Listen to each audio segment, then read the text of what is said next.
With Barnstable Today, I'm Sarah Colvin.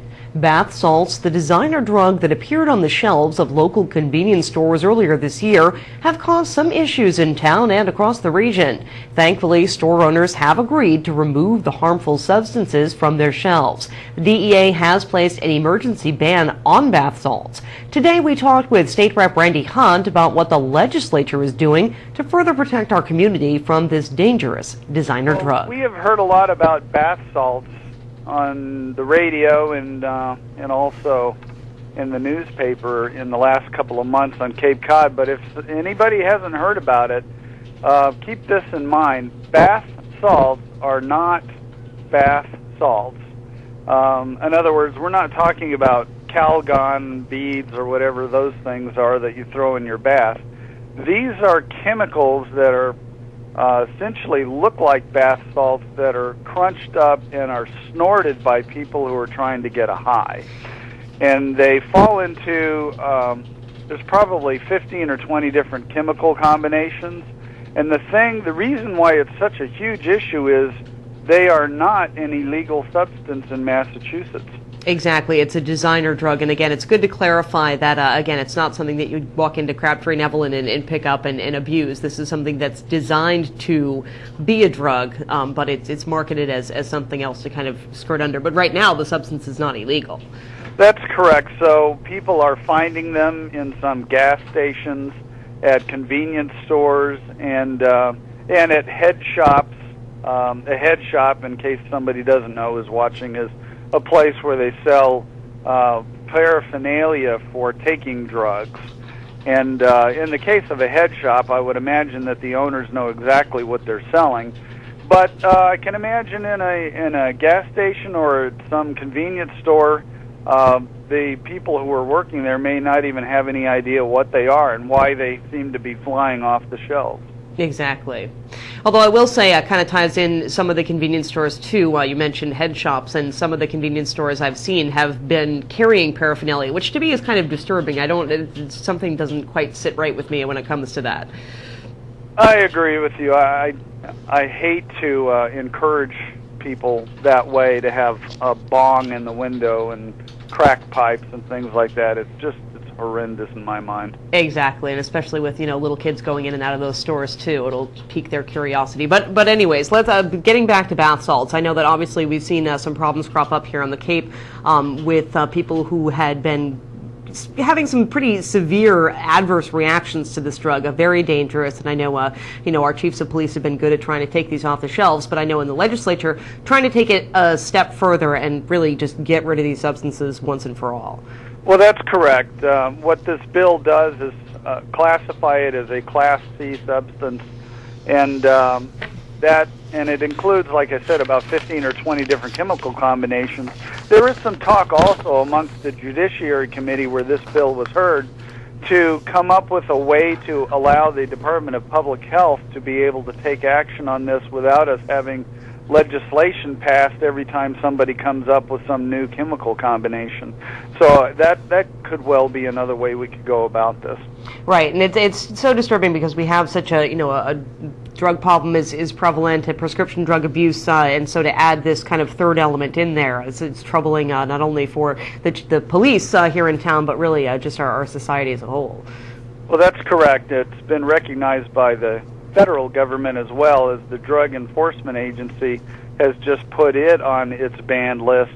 But we need to follow through by doing it as a state as well, so that we have our own policemen able to deal with these things. I understand it would force it to go underground, but even that is better, in my opinion, than having it right out on the shelves of stores that people are in all the time. Exactly. So talk to me a little bit about what transpired at the hearing. I understand that you testified as well and had some information from someone here on Cape Cod that had been affected by this bath salts. I did. When I sent out my email to all of the people that are following my work on the Mental Health and Substance Abuse Committee, somebody responded to that, and I got a letter that I read at the hearing, and I'd be happy to share that with you. Sure. Takes probably 2 minutes to read through this. Here it is. I am a mother of a young woman who has been fighting alcohol and drug addiction for years. I plead with you to pass the bill banning bath salts in Massachusetts. This past spring, after being sober for 7 months, my daughter succumbed to her friend's suggestion that they try bath salts, which my daughter later told me were okay because they were sold right in a store on Hyannis on Main Street.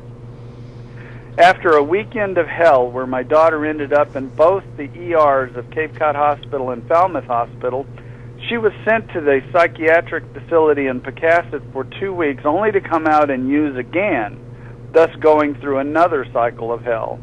My daughter finally, with the help of her boyfriend and a Barnstable police officer, got into Gosnold outpatient treatment and has been sober since. During those weeks, the one thing I heard from doctors and nurses was the danger of the new drug bath salts. They told me that I was fortunate my daughter lived through it because many people don't. There is a high rate of suicide, paranoia, and brain damage. It also creates an insatiable desire for more, which is why my daughter went right back to buying them when she came out of the hospital for the first time. After the second episode, I went to the store where my daughter purchased the legal drugs. When I asked about them, the clerk denied that they were being sold there. I was later told that, of course, merchants would not sell them to someone like me, but they were being sold to young adults and underage kids.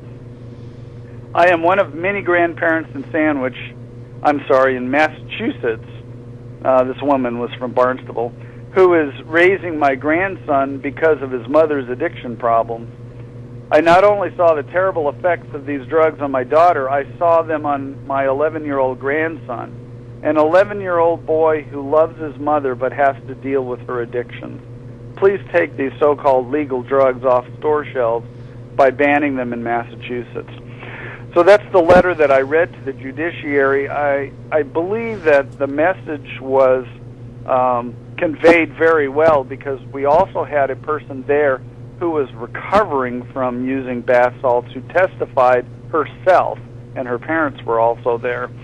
And now the next steps, this is what I need to tell everybody to do.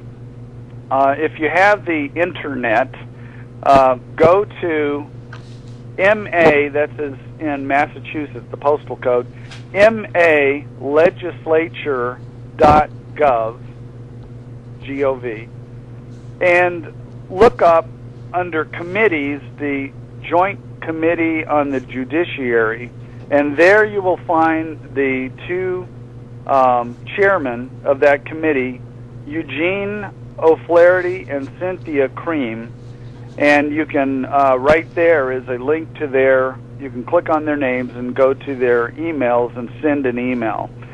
Or if you want to call them up, you can call up the committees, and I'll give you that number too. Maybe you could post this at some point. Sure. That number is 617-722-2396.